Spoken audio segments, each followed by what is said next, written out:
we're trying to win every game. I mean, you can't just say there's still time because there's only 50-some games left. But at the same time, you know, you're not going to win every game. Baseball is not like college football or you know, a sport where you can win every game. You're going to lose games, and we have to try to accentuate the positive, because there's enough negativity already going around that you can't look at it and say, oh, we didn't do this, we didn't do that. You have to look at it and say, hey, you know, we fought, we had chances, we had some really good at-bats against Lester last night, and then today we had a chance, you know, against Miller, and he made some pitches when he had to. I'm going to look at the positive, since that's what you want. The pitching staff obviously has done really well. Ozzie pointed out after this game that, you know, at some point the offense needs to pick it up because the pitchers have no room for error. Yeah, and we all know that. We all know where we stand. We're professionals, we're competitors. We want to do good. That's where I think people go wrong, is that we don't want to go there and make outs. We're trying our best, and sometimes you over-try, you try too hard, whatever it is, and it doesn't work like that in baseball. It's not like football where you can have a pep talk and get told you stink over and over again, and it gets you fired up, and that makes it almost worse. You got to go up there with confidence and believe that you can get a hit with the game on the line, and we have a bunch of guys that have done it in the past, and they can do it again.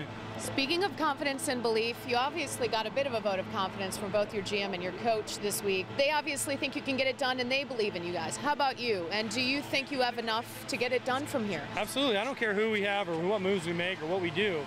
The 25 guys inside that locker room have always had belief, and we've always believed. Kenny obviously sent a message earlier in the week, though, when he basically said it's about results. The guys that perform are on the field. It doesn't matter how much you're getting paid. I mean, there's pressure around trade deadline time anyway. What happens inside the clubhouse when you hear something like that? Like we've all said, we all know how this game works. We want to win. We want to get hits. We want to get outs. We want to do well. I mean, there's nobody. I know everyone looking at Alex and Adam Dunn and saying, man, they're really not performing, but it's not because they don't want to do it. Adam's had a good week the last week. Rios has had some really good swings last week. And if they get going, then the sky's the limit for this team. So positive signs is what you're saying.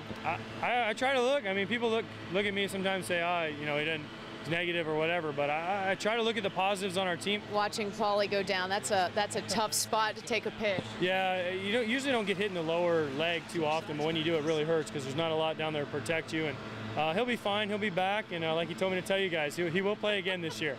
No kidding. Oh, thank you for the message. Exactly. I scooped everyone in there, so you got it first.